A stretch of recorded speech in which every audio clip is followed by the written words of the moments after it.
Olá Cacoalcast, olá Rondônia, olá todas as plataformas digitais que nos assistem nesse momento. Estamos aqui para mais um podcast. E antes da gente começar a falar sobre o nosso convidado de hoje, eu quero falar para vocês da Audiência Fashion Modas. A Audiência Fashion Modas começa 2024 com muita alegria e, claro, com muita moda, porque afinal de contas é verão, né? E esse verão, a Audiência Fashion Modas está cheio de novidades para você. São roupa praia, bonés, óculos de sol, shorts, shortinhos, biquínis, sandálias, tudo que você precisa para você curtir esse bom e caloroso verão de 2024, a Audiência Fashion Modas oferece para você, com muito carinho, muita qualidade e também as melhores condições para você. Audiência Fashion Modas, um abraço a todos lá e obrigado sempre por estar com a gente aqui no Cacoalcast. E lembrando mais uma vez que a Audiência Fashion Modas, ela é a queridinha do bairro Teixeirão e nós estamos aguardando você para fazer uma visita, tomar aquele delicioso cafezinho junto com a gente ou até mesmo aquela água gelada e ser atendido por aquela família que é uma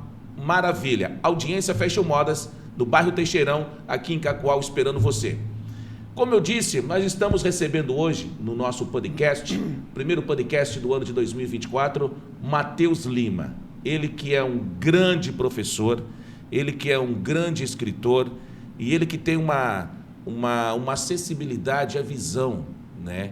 E hoje nós vamos fazer um bate-papo bem de superação, saber um pouco da história do Matheus, como que ele, mesmo sem a visão, ele consegue escrever os seus livros, consegue dar aula e outras coisas a mais que eu fiquei aqui de cabeça de cabeça quente, querendo saber como que ele consegue controlar tudo isso daí.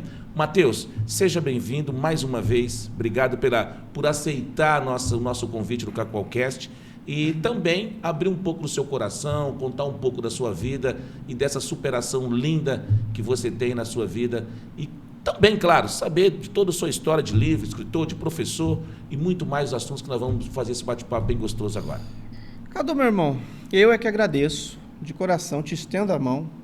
Quero agradecer você, toda a equipe do Cacoalcast. Quero agradecer a você que está em casa, você que está aí no seu celular, no seu computador, no seu televisor assistindo, acompanhando a gente. Dizer que para mim é uma honra poder estar aqui e já começar o podcast sendo chamado de grande.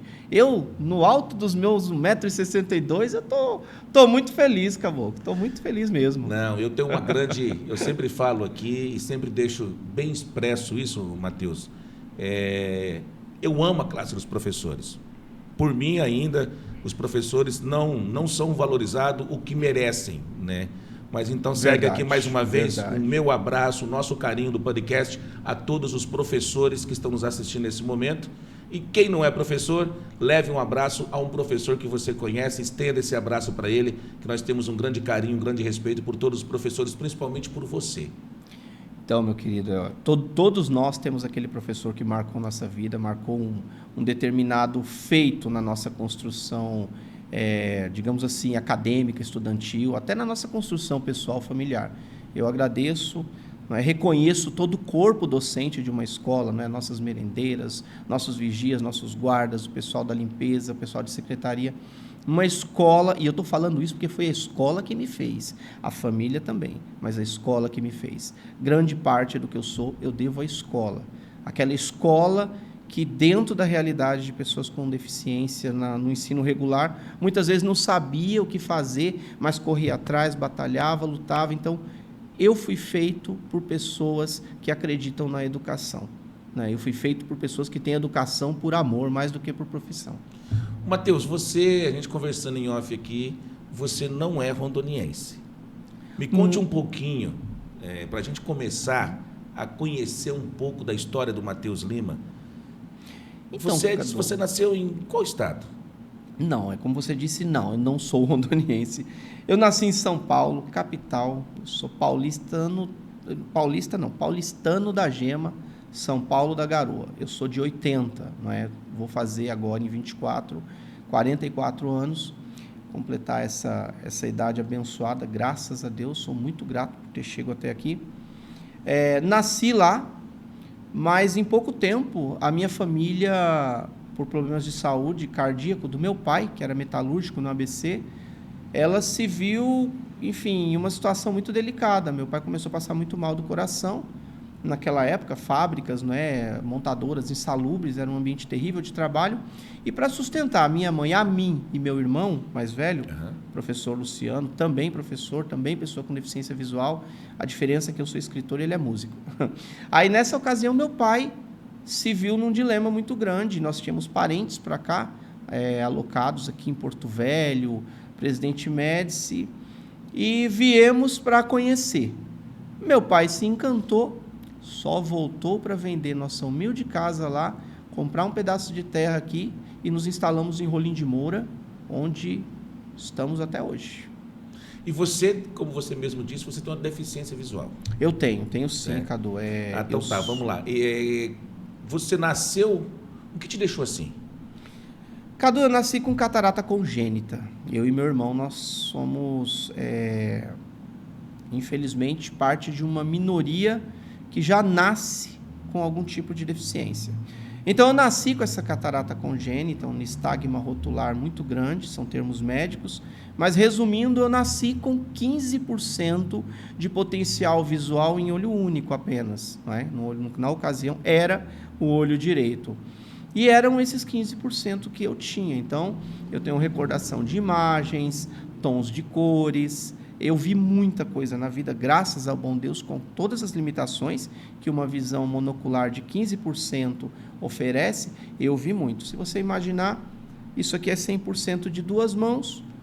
Eu zerei um olho, eu tinha 15% de um olho. Seria isso aqui o meu potencial visual, se comparado visão, recurso pedagógico, tá bom? Se comparado com o uso das mãos, eu tinha um dedinho apenas, que era o meu resquício de luz. E foi com ele que eu me virei até então, E você, com esse 15%, como que foi a sua família? Como que foi receber essa notícia? Como que sua família, em casa, recebeu essa triste notícia de 15% só que você teria? Cadu, eu sou caçula de 2 filhos, então meus pais eles tinham um projeto de família grande. A minha mãe até fala que eles tinham vontade de ter 6 filhos na época, não é? Então, o meu irmão nasceu com essa deficiência já. Infelizmente, é um problema genético que a minha família tem, no caso, meus pais têm, e agrava bem a visão, parece que ataca a visão. Eu não vou saber os termos técnicos, os termos médicos, porque eu nunca me importei em saber a origem. Eu tenho que saber o que eu vou fazer com o problema que eu tenho. Por que eu tenho, é importante saber. No caso de casamento, reprodução, etc. A gente fala disso depois, mas enfim, eu nunca busquei saber, mas eu nasci com esse recurso, essa pouca visão, e os meus pais deram um duro danado, porque já tinham experiência com meu irmão, que já tinha 5 anos. Meu irmão é de 75, eu sou de 80, então para mim já foi diferente.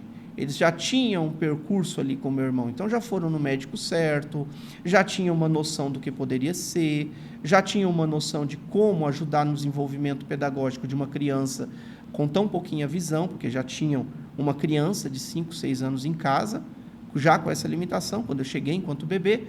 Então, isso fez com que a família aprendesse muito, estudasse o problema, O problema literalmente nasceu, então o problema nós temos que dar encaminhamento. Eu não posso, porque o meu filho tem um problema, tem uma limitação, eu colocar ele numa redoma de vidro, eu esconder ele da sociedade. Não, isso ainda acontece até hoje, mas é uma luta frequente. E eu tive a felicidade de nascer num lar onde meus pais não fizeram isso, meus tios não fizeram isso, e as pessoas ao meu redor não fizeram isso. Então, eu fui recepcionado junto com meu irmão de maneira bastante inclusiva, mas com os meus pais jovens apanhando como todo desconhecedor, correndo atrás da informação. Após correr atrás de todas essas informações, vocês chegaram a um ponto que a medicina estipulou um tempo para você. Com esse 15% de visão, a própria medicina estipulou um tempo de 10 anos para que você perdesse totalmente a visão. É verdade. E como começa essa corrida contra o tempo nesses 10 anos? O que te despertou, o que te deu esse start? Você pensou, poxa, daqui 10 anos eu não enxergo nada. E agora? Então, Cadu, na realidade, como eu havia dito no início, né, eu fui feito por professores. Então, quando eu e meu irmão chegamos em Rolim de Moura, lá entre 86, no início dos anos 90, que fomos para a escola pública, foi uma batalha. A gente não tinha a LDB, nós não tínhamos em alguns estágios nem a Constituição da República ainda. Então, foi uma luta para colocar no ensino público 2 crianças que não enxergavam, não é? Na época, o que só se sabia dizer era pai, tinha que ir para a escola especial, não é? Tinha que aposentar e não podia ir para a escola. E meus pais correram atrás de nos matricular com carta, com o Ministério Público, com a pouca justiça que nós tínhamos na época, e a gente partiu para cima. Os professores fizeram um excelente trabalho conosco, no sentido de nos incluir. Então, a escola tradicional já ensinou isso para a gente, que a gente não... Olha, a vida vai ser mais difícil para vocês. Não é? Isso algumas vezes foi oralizado, mas é só o dia a dia mesmo que mostra isso. A vida vai ser mais difícil para vocês, não é? Então, assim, eu já trazia essa vivência do ensino médio. Quando descolou a minha retina, em 2003, não é? Que eu já estava no meu primeiro emprego, eu já tinha concluído o ensino médio, e só com aqueles 15%, que eu fui para São Paulo, fiz uma cirurgia, e o médico falou, olha, o seu quadro é o seguinte, a gente arruma e vai estragar em 2, 3 anos. A gente vai arrumar e vai piorar em 2, 3 anos. Então, esses 15%, mais ou menos em 10 anos, você vai ficar sem eles e vai ficar no escuro, total. Então, eu aproveitei na época para fazer a minha faculdade, né? Eu estava tentando o antigo vestibular da Unir, não ia dar tempo, eu não estava conseguindo. Então, eu fui fazer um estudo EAD, e fiz a minha graduação em Pedagogia EAD, já estudando paritamente com a faculdade para um concurso público. Então, no ano praticamente que eu terminei a faculdade, eu passei no concurso de professor do Estado. Tudo isso correndo contra o tempo. Correndo contra o tempo, porque realmente a cada 2, 3 anos era uma aplicação na visão, era uma microcirurgia, e a luz estava cada vez mais longe, estava cada vez mais fraca, e eu correndo contra o tempo, porque eu só tinha lupa, né? As tecnologias que nós temos hoje não existiam há 20 anos atrás, então eu só tinha mesmo recursos ópticos, e visão é o elemento que eu não teria. E força de vontade, muita força de vontade. Cara, teve que ser, eu não tive muita escolha. Muita força de vontade, muita vontade de não parar. O meu maior medo não era ficar cego, o meu maior medo era ficar infuncional, desfuncional ou não funcional, dependendo do termo que a pessoa quer usar. E quando você terminou a sua faculdade, você ainda tinha alguma porcentagem de visão? Quando você terminou a faculdade e também já passou no concurso? Você tinha uma porcentagem de visão ainda? Tinha sim. Eu continuei perdendo. Tanto que eu entrei na educação, quando eu assinei meu termo de posse, eu fui trabalhar, eu fui para a sala de aula, ainda consegui durante um ano lecionar, eu me habilitei em Sociologia e Filosofia com a graduação em Pedagogia. Eu fui lecionar nesse um ano, e aí começou a me dar muita dificuldade os diários, porque aí nós passamos a ter diários eletrônicos e ficou cada vez mais complexo, ficha técnica, e você começou a ter que atender a demandas para atender a números para o Estado, e cada vez mais ficou complexo para mim. Não era só chegar, dar a minha aula expositiva, falar com os meus alunos ali, receber trabalho, recolher trabalho, aplicar prova. Não, eu comecei a ter que entregar muito conteúdo burocrático junto com isso para o Estado. E aí eu mudei de setor e assim eu fui fazendo. A cada vez que a visão diminuía um pouco, nesse setor aqui está mais difícil, eu ia lá com a minha gerência, eu ia lá com a minha diretoria e mudava de setor. Então, assim, eu dei aula no EJA, eu cheguei a trabalhar com educação prisional, eu cheguei a trabalhar com educação especial, eu trabalhei lecionando filosofia e sociologia em sala de aula. Então, eu trabalhei em vários segmentos dentro da educação em tão pouco tempo, porque baixava a visão, vai o Matheus ter uma nova tentativa. Baixava a visão, vai o Matheus fazer uma nova tentativa. E, na época, eu ainda tinha que gerenciar o emocional, não é? Então, é muito comum eu ter professores, amigos, talvez, que estejam me assistindo agora, que me deram um abraço, que ouviram um lamento meu, um choro, porque tem dia que está nublado, tem dia que está difícil, não é? Mas eu não podia parar, não é? Tanto que quem decidiu parar não foi eu, foi o Estado que parou comigo. Caramba! Aí, para quem está nos assistindo nesse momento, a gente falou que você chegou a concluir a faculdade, você se formou em quê? Eu me formei em pedagogia. Em pedagogia. Eu sou pedagogo. Né? Aí eu me habilitei em sociologia e filosofia para conseguir dar aula em sala de aula. Porque a pedagogia ela é um curso para séries iniciais. Você vai trabalhar ali do 1º ao 5º ano. Perfeito. Porém, para você ir trabalhar com ensino fundamental e médio, como eu trabalhei, eu precisava de estar habilitado em disciplinas. Então, eu escolhi sociologia e filosofia, são áreas que eu gosto, para conseguir essa articulação profissional, essa possibilidade na grade curricular das escolas. O que mais te encanta na educação? Rapaz, o que me encanta na educação é você observar que as coisas não estão totalmente perdidas.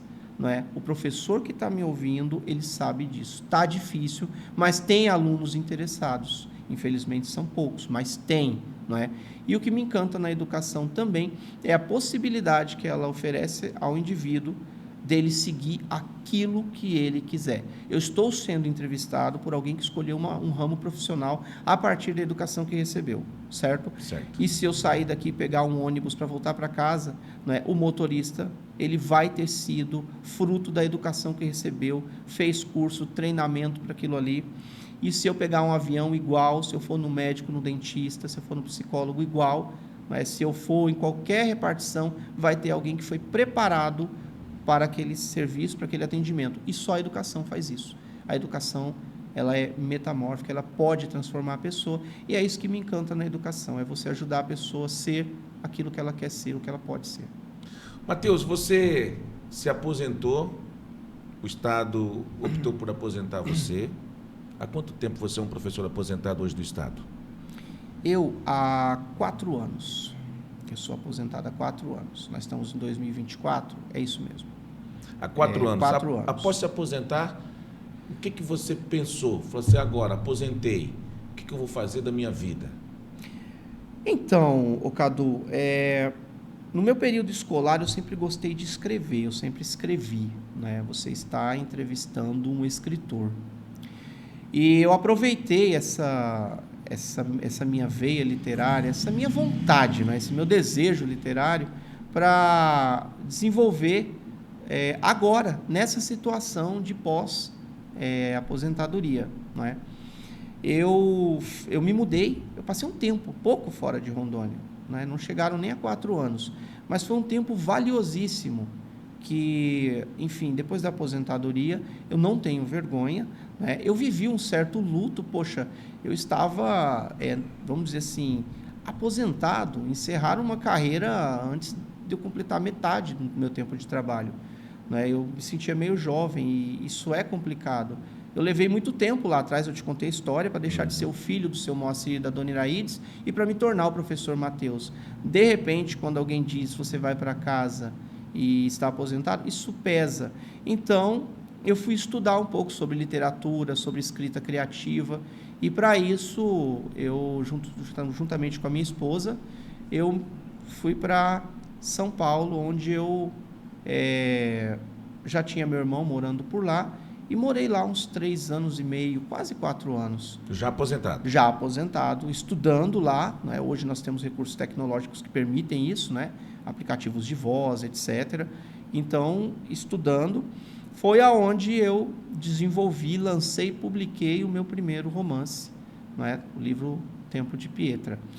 E eu fiz isso, passei a pandemia lá, foi uma experiência muito sofrida, porque eu morava em apartamento lá, não gostei da experiência, foi muito triste, não é? As pessoas estavam morrendo aos lotes, lamentavelmente, é esse o termo, o vizinho da frente, o vizinho de baixo, não é? A filha do vizinho de cima, e aquilo é terrível, porque mora num apartamento, todo mundo muito próximo, e você começa a ver essas coisas acontecer, você pensa que é o apocalipse, e eu não gostei da experiência. Quando tudo passou, que vieram as sequências de vacina, que o mundo respirou desse mal, eu estava já desesperado, de saudade de casa, e minha casa é Rondônia.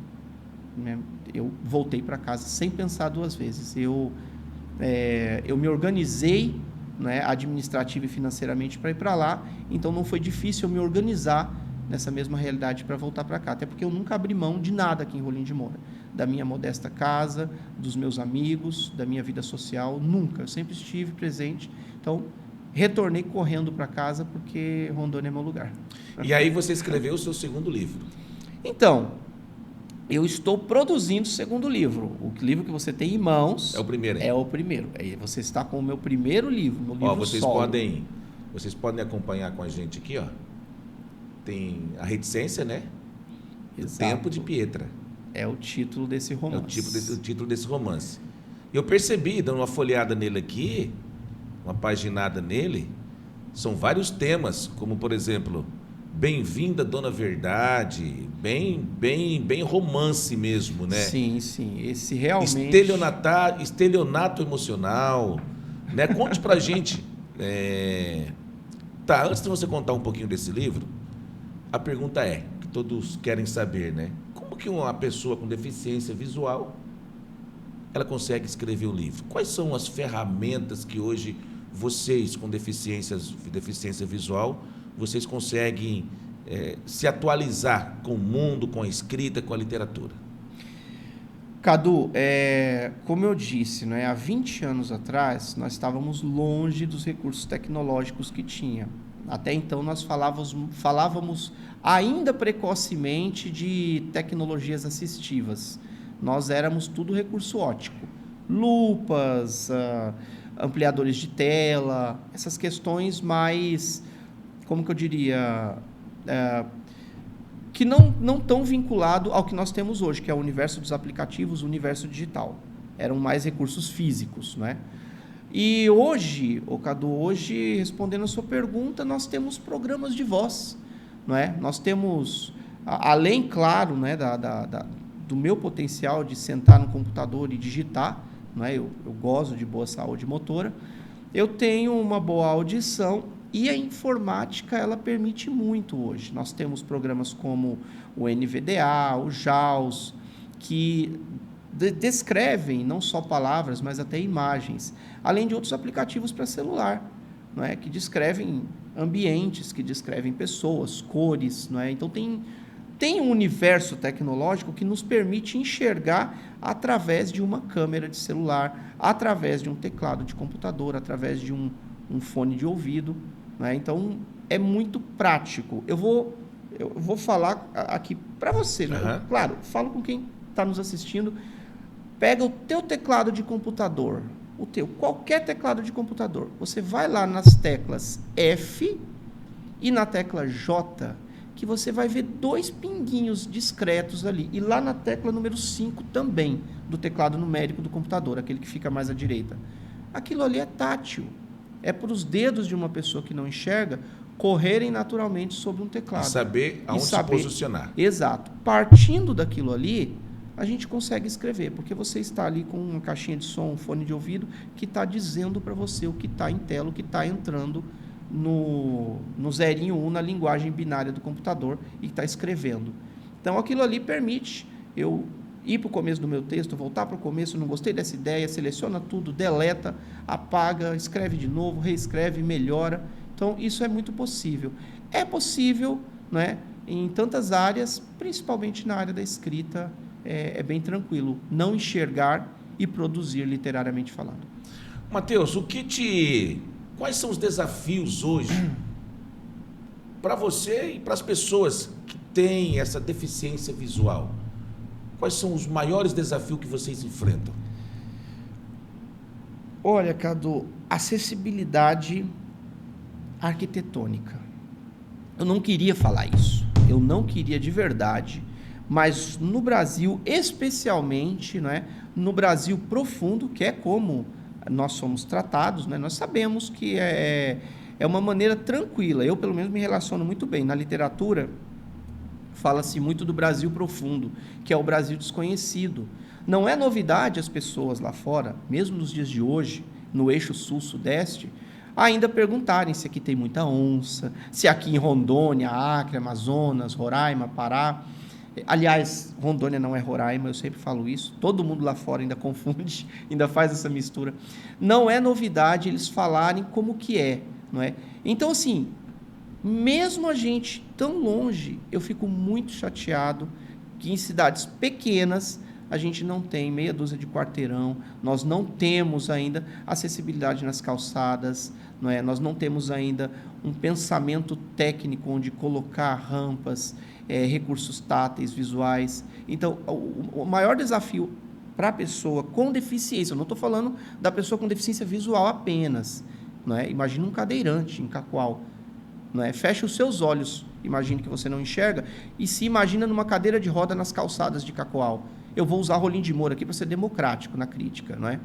É muito difícil, cara, é complicado. Então, esse é um dos desafios, e eu acho que o segundo maior desafio também, né, e esse eu vou para outro horizonte, né, para outra fonte, vamos dizer assim, é o emocional. Não é? Eu costumo sempre dizer, pior do que ter uma deficiência ou uma limitação é não aceitá-la.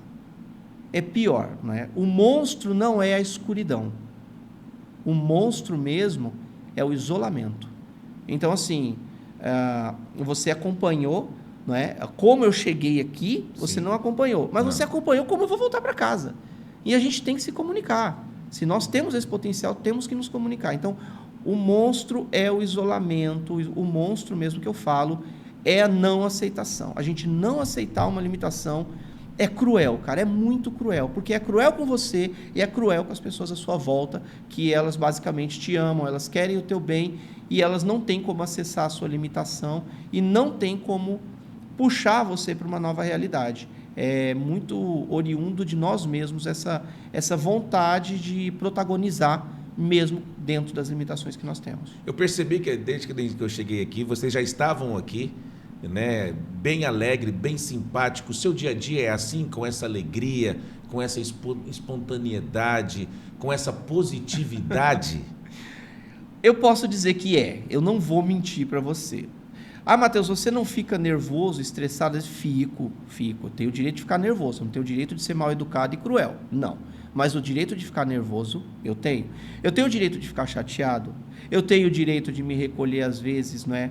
Eu tenho o direito às vezes de, poxa, eu não estou bem, de chorar, não é? Você pode olhar, eu não tenho vergonha disso, no dia do Cacoalcast, um dia antes, eu me abaixo para pegar um brinquedinho para o meu filho, Álvaro, vou levantar, bato o nariz na mesa, machuquei meu nariz na hora que estourou uma espinha. Eu já passei dos 40, mas ainda está dando espinha. Enfim, cara, o que eu faço com isso? É a minha imagem. Beleza, mas e aí? Vamos lá, né? Vamos ficar nervoso, estou chateado. Pô, tá bom, bora lá. Caramba, eu tenho 1 milhão de motivos para acreditar. É um exemplo tolo, tá bom? Mas eu tenho 1 milhão de motivos para acreditar que o dia de amanhã pode ser melhor que o dia de hoje. Só repito, eu tenho o direito de ficar chateado e fico, eu tenho o direito de ficar angustiado e fico, eu tenho o direito de não estar tão sorridente e fico assim, e quando eu estou assim, eu me recolho um pouquinho, eu fico em casa, ou eu peço ajuda. Eu faço terapia nos anos de pandemia difíceis, eu faço terapia quando eu perco a visão, eu passo numa psicóloga ou em um psicólogo, não é? Quando eu descubro que vou ser pai e eu não estava com esse planejamento, não é? Então, assim, nós precisamos de uma rede de apoio. Ninguém nasceu para viver e ser nada sozinho. Eu soube aqui, Cadu, que você pratica jiu-jitsu. Sim. Correto? Correto. Tudo bem essa informação? Certo. Ótimo. Você aprendeu sozinho? Não. Teve os seus... Temos os professores. Professores, tutores, etc. Exatamente. Isso vale para todos os nossos recursos, cara. Vale para a nossa mente, o bom conselho. Vale para o nosso coração, para o nosso físico, o bom médico. Vale para o nosso ensino, o bom professor.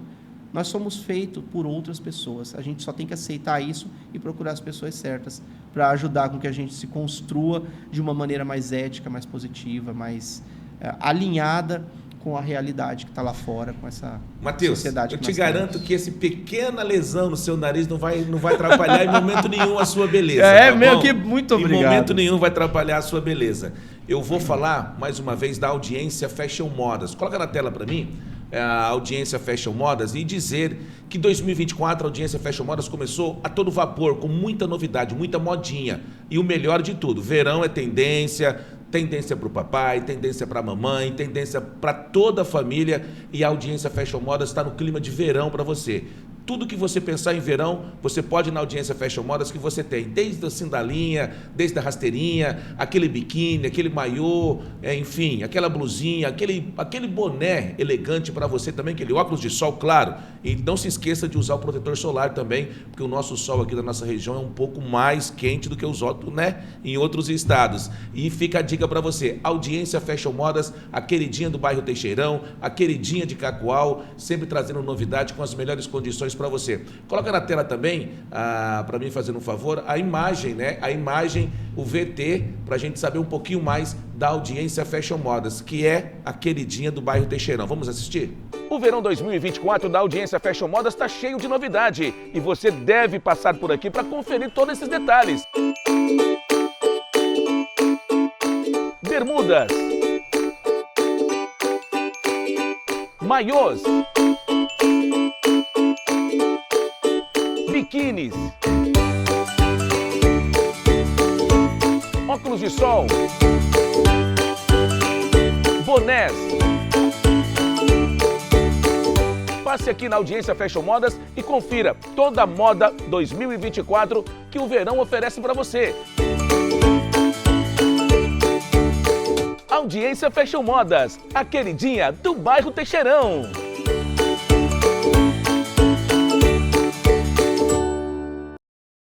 Voltando por aqui, mais uma vez, quero mandar um abraço às 18 plataformas, né, aos 18 sites que estão com a gente nesse momento ao vivo, né, e você poder assistir com a gente, acompanhar todas as nossas informações, todas as nossas entrevistas, todos os nossos bate-papos. Obrigado mesmo pelo carinho, pela sua audiência de todas as terças-feiras, aqui no começo das 19h30. É um encontro marcado que a gente tem com Cacoal e todo o estado de Rondônia, levando muita informação e muito bate-papo para todos vocês. Mateus Lima, Tempo de Pietra. Tem uma reticência aqui. É uma curiosidade. Né? Inclusive, parabéns, você é observador. Poucas pessoas observam as reticências antes do título. Porque quando tem uma reticência, obviamente com a minha professora de português, né, para você ver, sempre a gente lembra de um professor, né? Ela sempre fala, quando tem 3 pontinhos, é porque é sequência de alguma coisa. Exato. Ou quando termina, é que virá alguma outra coisa. Ou virá antes algo. ou depois. Ou antes ou depois. Tinha, ou haverá. Ou haverá. Conta um pouquinho pra gente dessa reticência aqui e por que Tempo de Pietra? Cadu, na pandemia eu estava muito imbuído da realidade da cidade grande, não é? Eu estava morando fora, num apartamento, como eu já falei. Então eu drenei um pouco daquela minha ansiedade pensando em um romance. E eu ambientei esse romance em uma cidade grande, não é? Porque estava sendo a minha primeira experiência. E assim, eu criei uma narrativa aonde uma das personagens centrais, ela tem um momento crucial que divide o enredo basicamente em 2 partes, não é?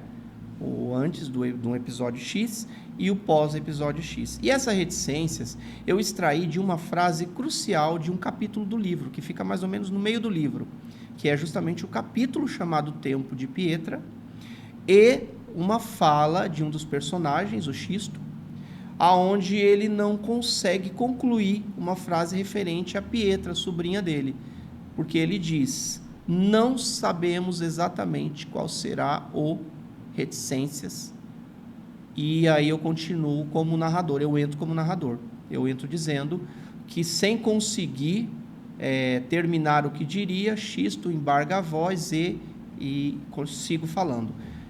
Aí eu peguei esse trecho, que é tão crucial e notório ainda, para quem tiver a oportunidade de ler a narrativa, ele não passa desapercebido. Eu peguei esse trecho que ele não conseguiu falar e eu pensei, ele não vai ficar só no título do capítulo. Eu vou dar ele como título do livro. Porque todas as vezes que eu passava por essa narrativa, né, criando e até revisando, era um ponto que me emocionava. Então, eu acho que eu fui muito feliz quando eu dei esse título para o livro, Tempo de Pietra, que é uma frase que no interior da obra ela não pôde ser dita. Então, ela sublimamente veio para a capa. Fala pra gente, quantos capítulos tem esse livro? Rapaz, eu não vou lembrar de cor, não. Não lembra, não? Não, de cor, não. De jeito nenhum. Eu não vou conseguir. Tá aí, você pode ir rapidinho. São capítulos. Eu posso dizer quantas páginas ele tem. Então, por favor, por favor. Vamos lá. Nós estamos falando de um romance de 243 páginas. Parece muito, não, mas não é não. Eu, preocupado com acessibilidade, nós produzimos, né? A S Guerra Designer, do meu amigo Sidney Guerra, que é responsável por essa produção, fez um trabalho maravilhoso. Em 2021, né? 2021, exatamente. E desde então eu tenho trabalhado com esse livro, estou muito feliz com os resultados. E o próximo está saindo aí. Né? Eu volto aqui esse ano ainda para falar de literatura. Pode dar algum spoiler para a gente desse próximo livro? Posso, claro que posso. Ele é um livro de não ficção, que vai abordar basicamente o que nós conversamos aqui, não é? Eu chamo de Projeto Enxergando o Futuro. É um livro que fala sobre a cegueira, não é? Da descoberta à superação. Por quê, Cadu? Porque esse livro, vamos dizer assim, O Tempo de Pietra, ele jogou uma realidade no meu colo que eu não esperava, cara. O que acontece? As pessoas vinham me abordar. Eu adorei o seu livro, mas eu queria saber mais de você, da questão como foi a sua superação. E isso começou a me gerar uma demanda. Então, eu passei o último ano, de 23, né? Produzindo, trabalhando, até vinha conversando com o Max, que eu já tenho esqueleto, já tenho aí coisa de 20% a 30% desse novo material já organizado. E vamos estar lançando aí. Só que é uma não ficção, né? Nós temos a diferença entre a ficção e a não ficção. Sim. A ficção é isso, é uma história que você cria e tem personagens e tem enredo, começo, meio e fim. A não ficção é um tema que você apresenta, não é? E ele aborda uma situação pontual, ele atende, ele responde a uma necessidade ou a uma demanda do cotidiano das pessoas. Vamos lá, folheando o seu livro aqui, eu vi alguns temas, e um tema importante, Uma Família a Galope. Queria que você comentasse um pouquinho sobre esse capítulo. É uma parte da história, Cadu, que o personagem principal, o Vinícius, ele é um solitário solteirão que vive uma vida bem pacata, mas no momento em que ele decide ajudar a Mayra com os problemas de família que ela traz num contexto, não é? Ele acaba tendo que abraçar problemas com os quais ele não estava acostumado. Animal de estimação, criança, idoso, problemas de segurança. Então, assim, quando ele pensa que não, essa realidade está dentro do núcleo social, do dia a dia dele. Então, basicamente, ele recebe uma família a galope. Eu coloco uma família a galope porque esse episódio acontece numa visita ao Jockey Club de São Paulo. Qual que foi o capítulo que mais, não vou usar esse termo, mais deu trabalho, mas que você demorou um pouco mais para finalizar ele? Olha, e o porquê? Eu posso dizer para você que foi o capítulo Tempo de Pietra, que está meio no meio livro, no meio do livro. Brincadeiras à parte, ele é muito profundo, porque existe uma personagem, a personagem Pietra, ela passa por um problema grave de saúde e ele me remete a pessoas da minha família. Não é? Eu já perdi alguns parentes queridos, né? Eu perdi 2 tias com câncer e a minha mãe, Deus seja louvado, ela teve um câncer de mama, mas superou depois de um tratamento pesadíssimo, nós julgando até que, enfim, talvez acontecesse o pior, como havia acontecido com as minhas outras tias queridas. Então, isso mexeu muito comigo e acabou vindo um pouco para dentro da história. Mas eu trouxe no máximo que eu consegui, de uma maneira leve, de uma maneira inclusiva, de uma maneira mais consciente e bem administrada para dentro da literatura. Matheus, já se passando quase 1 hora do nosso Sério? bate-papo, quase 1 hora. Você fala, hein, Cadu? Uma pergunta que eu vou fazer ela agora, mas é que me deu start agora. Qual foi o legado? Qual foi o legado? Qual foi a maior saudade que a educação deixa para você sendo professor? Cara, essa é uma pergunta nostálgica, hein? Eu posso dizer de verdade, Cadu, que a possibilidade de estar trabalhando com outros professores, de estar desenvolvendo projetos com eles, né? O ritmo escolar, aquele convívio com os alunos, e os alunos são agradáveis, a escola tem um movimento vivo, né? Um movimento complementar, muito bacana. Essa energia que o cotidiano profissional trazia, eu sinto saudade. Tem os pontos desgastantes, mas o que nós profissionais da educação fazíamos no entorno de uma mesa para levar de projetos para dentro de uma escola, para dentro de uma sala de aula, para um pátio lotado, e depois ver o resultado daquilo, eu sinto falta dessa dinâmica, né? Dessa aliança entre colegas de trabalho e os alunos. Eu sinto bastante falta. Eu fico feliz porque eu ainda sou chamado, convidado, solicitado para algumas palestras, algumas falas no contexto da educação, e isso me abastece um pouco. Vez por outra me relembra o quanto é bom, mas essa é a minha maior saudade, é esse desenvolver cotidiano dos nossos alunos, ver eles crescendo, ver eles tomando suas próprias decisões, criando seus próprios argumentos, estabelecendo quais narrativas eles querem para a vida deles. Eu sinto falta disso mais de perto. Não só quem está nos assistindo nesse momento, mas nós aqui também do Cacaucast, agradecemos você por ser professor e por levar a educação, levar o bem, levar os ensinamentos, que eu tenho certeza que muito orgulho é você, professor, é ensinar e ver lá na frente o fruto, né? O fruto do seu ensinamento sendo colhido com muita prosperidade. Matheus, e como escritor, como está sendo essa sensação, essa adrenalina? Tá certo que é tudo novo também para você, né? Como você disse durante a nossa... É desafiador. Mas como está sendo? Você está gostando? Faz um feedback sobre escritura. Demais. Eu estou gostando. Superou suas expectativas? Demais. Superou, Cadu, porque como eu disse para você, eu saí dessa nostalgia que eu te falei, da sala de aula, que a gente, enfim, tinha essa realidade. Eu trabalhei bastante com educação especial também, com o nosso alunado com deficiência, que é outra experiência que eu tive na educação. Porém, cara, veio a... Nossa, me desculpa me reportar a você assim, de maneira tranquilo. tão informal, viu? Com todo respeito. Eu de verdade passei por essa fase em São Paulo, né? Passei por esse período, fiz da escrita uma possibilidade para mim. A escrita sempre foi o que me destacou na escola.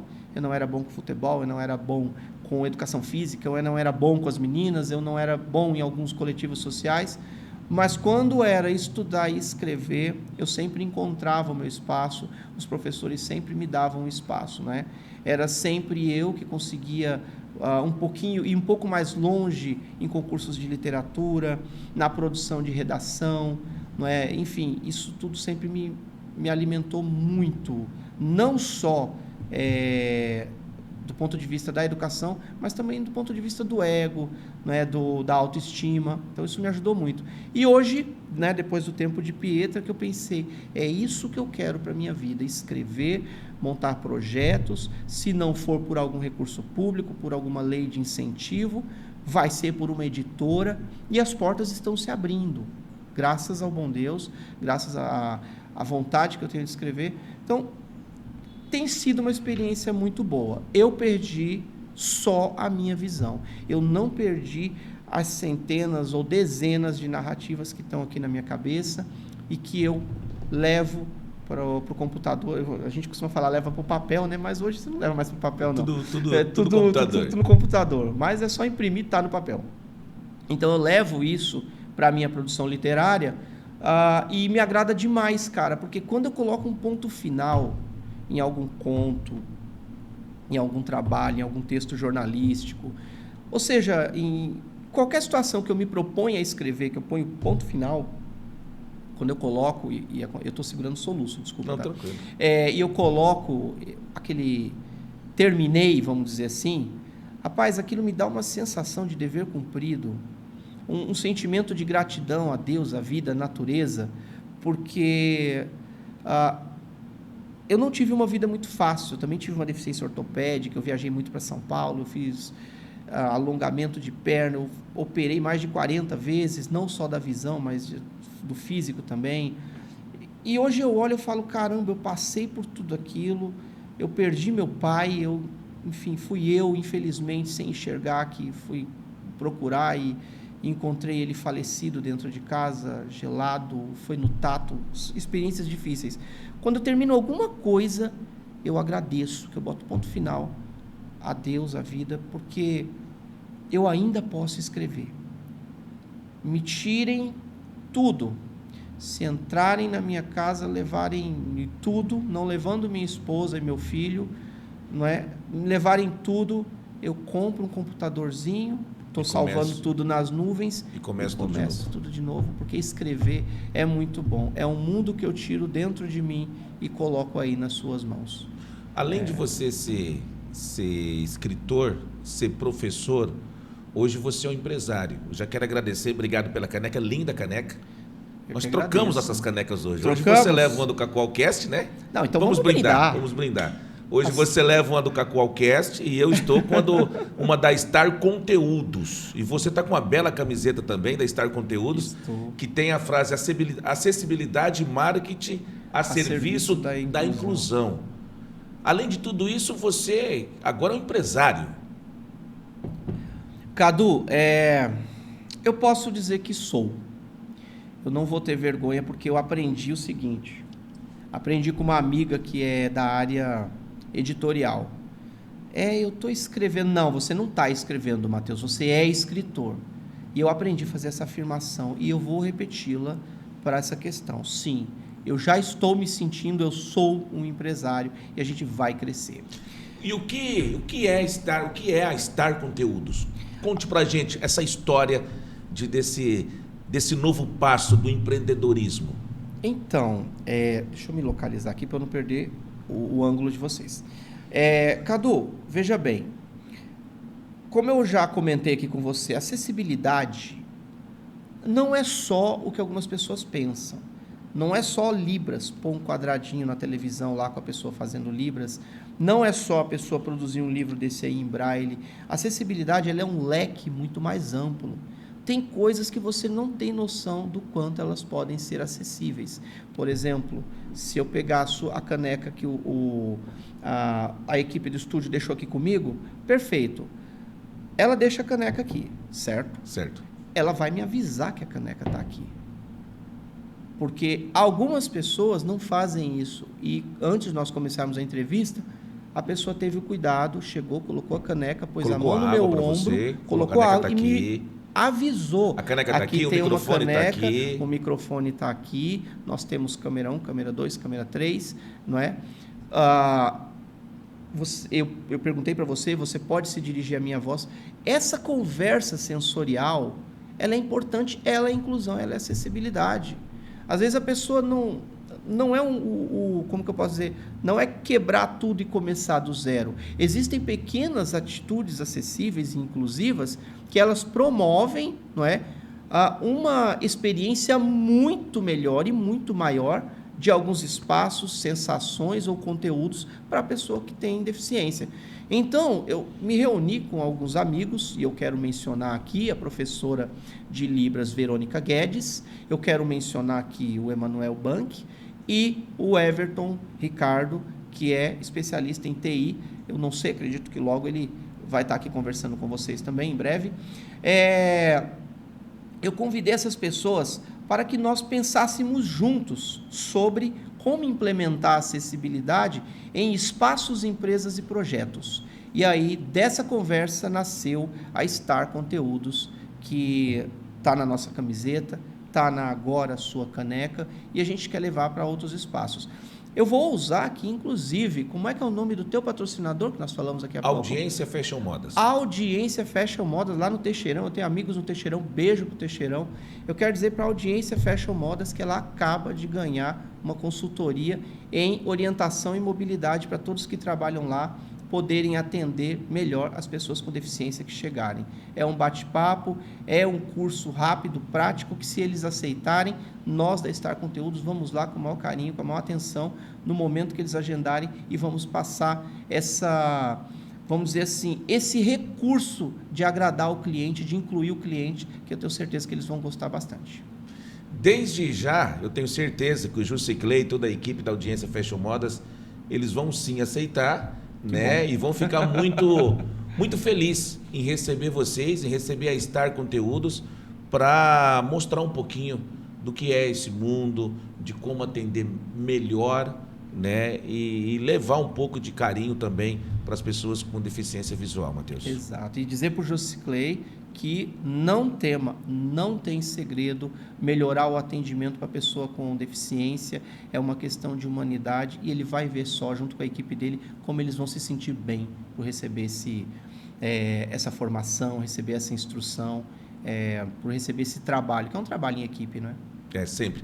Matheus, cara, sempre a gente termina o nosso podcast com uma pergunta.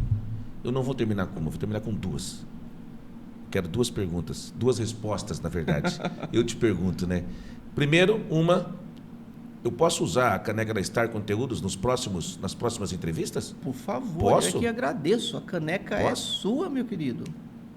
Fica à vontade. E detalhe, marque a gente também, com a caneca do Cacoalcast, tá? Tá ótimo. Aproveitando aquele ensejo, segue a gente, @Cacoalcast e @CacoalcastClips, tá? Você pode pegar os cortes das nossas entrevistas, as melhores partes, e compartilhar com os amigos. Enfim, compartilhar nessa grande rede que é muito legal, muito linda, e você vai ajudar a gente também a cada vez mais ganhar seguidores e levar o nosso trabalho para mais longe ainda, tá certo?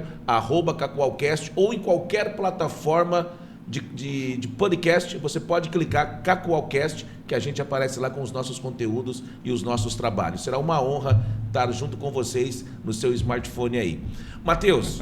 Eu agradeço, e vamos socializar. Vamos sim, vamos fazer o cruzamento de dados dessas redes e vamos falar com o maior número de pessoas que nós conseguimos. Vocês prestam um trabalho de grande relevância social. Vocês dão voz para questões importantes, e eu tenho acompanhado isso. Eu já sou inscrito dos dois, mas vou levar isso para o nosso pessoal, para o nosso público também. Obrigado pelo carinho.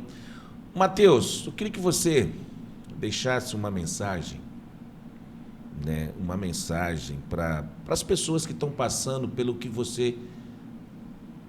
problema que você tem e pelo que você já superou. Às vezes as pessoas ainda continuam no escuro, continuam um pouco sem direção, o que fazer. Achei linda a sua história. Eu tenho 10 anos com 15% de vida. Tem gente que tem toda a visão, não consegue terminar uma faculdade com 10 anos. Não conseguem terminar uma faculdade com 10 anos. Presta atenção no que eu estou falando. E você com 10 anos, a medicina te deu 10 anos, aproximadamente, como você disse. Poderia ser um pouco mais ou poderia ser um pouco menos. O que você fez? Estudar com o que eu tenho, com as ferramentas que eu tenho. Com 15%. Os anos foram se passando, foi caindo sua visão, foi diminuindo a sua visão. Mesmo assim, você não desanimou. Mesmo assim, você ergueu a cabeça e continuou estudando. Falou, não, eu tenho que estudar, eu tenho que me formar, eu quero isso daqui, eu quero quando eu chegar, eu vou usar o termo que você usou, quando apagar a luz, eu quero estar formado, eu ter estabilizado para a minha vida. Tive que correr contra o tempo, literalmente. Foi uma corrida contra o tempo de 100 metros, vamos dizer assim. Você correr 100 metros e saber que você tem que chegar na frente. Você tem que ganhar esses 100 metros. Era uma corrida de vitória. E você conseguiu. Emociona a gente, emociona quem está em casa. E para essas pessoas que têm esse mesmo tempo, às vezes não tem mais esse tempo já passou, o que você diz para essas pessoas? Então, Cadu, eu tenho um microfone aqui, se eu não me engano, nós temos uma câmera aqui. É isso aí mesmo. Estou de frente para ela. Isso, perfeito. Olha a importância da orientação para a pessoa com deficiência, né? Olha como é importante essa ambientação. Isso é muito bom. Sou muito grato ao carinho e à inclusão que vocês aqui do estúdio possibilitaram. Olha, Cadu e todos que nos assistem agora, a vida ela é cheia de surpresas e ela é extremamente competente. O mundo, né, ele é muito competente em nos desestimular, em nos derrubar. Não é? As propagandas são cheias de estereótipo, a indústria quer vender remédio, a indústria quer vender carro, todo mundo quer vender o seu peixe e muitas vezes o peixe é caro, não é? Eu sempre digo, nós precisamos focar em pequenos projetos. Não tem espaço na sociedade para todo mundo ser uma estrela, para todo mundo ser uma estrela, vamos dizer assim, famosa, uma estrela midiática, mas nós temos espaço na sociedade para a gente ser muito bem sucedido. E ser muito bem sucedido não é ser rico, não é ser famoso. Eu considero e aprendi isso, Cadu, que ser bem sucedido e sentir-se bem sucedido, nós temos a oportunidade de encontrar um espaço para a gente atuar com as nossas possibilidades, com os nossos talentos. Então, é encontrar o nosso talento dominante, é saber aonde eu quero estar daqui 20 anos e trilhar um caminho aproximado, buscando sempre melhorar, tentar estudar para se qualificar e, acima de tudo, nunca a gente se esquecer que as limitações vêm, mas as possibilidades vêm com elas, né? Como eu te disse, eu poderia ficar no escuro, mas ficar no escuro e isolado é pior. Então, é minha obrigação sair do lugar. Se não for por mim, é pelos meus pais que me amam, é pelo meu filho que não quer me ver mal, é pelos meus familiares que me querem bem, é pelos meus amigos que às vezes querem dar um estímulo para a gente. Então, assim, se eu não fizer por mim, e a gente deve fazer pela gente principalmente, então vamos fazer pelo próximo, não é? Vamos conhecer o nosso problema e conhecer a nós mesmos, né? O olho, por exemplo, eu vou dar o exemplo da minha deficiência, não é uma pelota só, mas eu não posso entregar o conhecimento do olho só para o médico. Eu tenho que voltar para casa e pesquisar sobre o olho. E pesquisando sobre o olho eu vou entender o meu problema. E entendendo o meu problema eu vou entender com que velocidade e a quem eu tenho que recorrer para correr melhor atrás dele. E com isso eu vou aprendendo a me conhecer melhor. Isso vale para a deficiência física, para a deficiência auditiva, para a deficiência motora. Isso vale para nós entendermos melhor as pessoas com deficiência intelectual e transtornos ao nosso redor, não é? Hoje, quantas mães eu conheço, e aqui eu quero deixar o meu abraço a todas as famílias que estão lidando com a nova geração, com as crianças com autismo, não é? Que estão correndo atrás, e é um assunto que está em alta, e é um problema social que está aparecendo e que a sociedade está aprendendo a se relacionar. Então, assim, conhecimento é tudo. Não estagne na lágrima. Tem quem chora e quem venda lenço. Eu costumo sempre convidar as pessoas: chore, o seu luto é direito seu. Mas passou, vai vender o teu lenço, que o mundo não vai parar por conta dos nossos problemas. Vamos ser solução, porque de problema o mundo já está cheio. Obrigado, Matheus. Obrigado a Cacoalcast. E o nosso encontro de hoje termina aqui. Convido vocês mais uma apertar vez. sua mão, Começamos, né, dando as mãos e vamos terminar aqui dando as mãos. Obrigado mais uma vez pelo Eu carinho. agradeço demais, Cadu. E o nosso obrigado. encontro é na próxima terça-feira, às 19h30, aqui nesse mesmo canal, Cacoalcast. Aproveita, dá um clique aí, segue a gente e acompanha a gente nas redes sociais, que na próxima terça-feira eu estarei aqui com mais um novo entrevistado e mais um assunto para a gente levar para o estado de Rondônia inteiro. Obrigado a todos e até lá.